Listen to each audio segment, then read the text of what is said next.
Renforcer les capacités des organisations de base communautaires OBC en sigle et des leaders locaux des communes de Bugarama, Muhuta, Nyanzarak et Rumongue en se basant sur des axes à savoir la lutte contre la pauvreté par la promotion de micro-projets d'autodéveloppement économique, la lutte contre l'exploitation et les violences faites aux femmes dans la région du littoral du lac Tanganyika et l'objectif du nouveau projet Piska Nihagachiro qui a ouvert ses portes ce lundi 25 septembre 2017 au chef-lieu de la province Rumongue. Les cérémonies étaient rehaussées par l'ambassadeur de France au Burundi, le représentant du gouverneur de Rumongue, le président de l'Observatoire national pour la lutte contre la criminalité transnationale au NLCT où est ton frère, le représentant du HCR et bien d'autres. Dans sa présentation, Maître Prime Mbaroukeye, président de l'ONLCT où est ton frère et fondateur du projet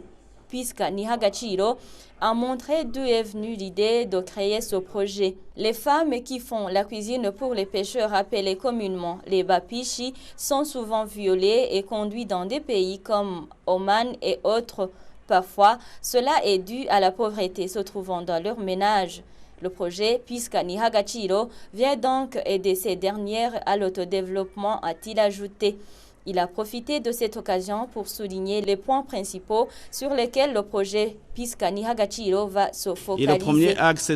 consiste en la lutte contre les violences basées sur le genre d'une manière générale. Ça, c'est le premier axe. Le deuxième axe concerne la lutte contre le trafic des êtres humains. Le troisième axe concerne la lutte contre la pauvreté. Et en effet, pour aider ces femmes à sortir par elles-mêmes de cette situation de vulnérabilité et dans laquelle elles sont plongées au quotidien, elles sont abusées sexuellement par certains pêcheurs du lac Tanganyika parce qu'elles sont obligées de leur cuire de la nourriture pour gagner leur vie. Parfois, ces femmes, ce sont des femmes qui abandonnent leur famille pour venir sur le littoral afin de chercher à gagner leur vie, mais aussi ce sont des femmes parfois qui sont tombés dans une situation telle qu'ils ont mis au monde des enfants, des grossesses non désirées, et ils sont, refoulés par leur famille d'origine. Alors, ils préfèrent se réfugier sur le littoral du lac Tanganyika, de Gitaza jusqu'à Nyanzarak, où on trouve à peu près 2700 femmes pichi qui sont dans cette situation de vulnérabilité. Et le projet Nihagachiro couvrira à peu près 457 femmes pichi seulement, soit un taux de 15,8% de ces femmes prises dans leur globalité. L'ambassadeur de France au Burundi a indiqué que le projet Piska Nihagachiro apporte une contribution dans la mise en œuvre de la politique nationale du genre. Il est important de souligner que ce projet apporte une contribution locale dans la mise en œuvre de la politique nationale du genre, ainsi que dans la lutte contre le trafic des êtres humains, promouvant ainsi le respect des droits de l'homme au Burundi, dans une perspective qui ne souffre, pour une fois, aucune polémique et aucune contestation.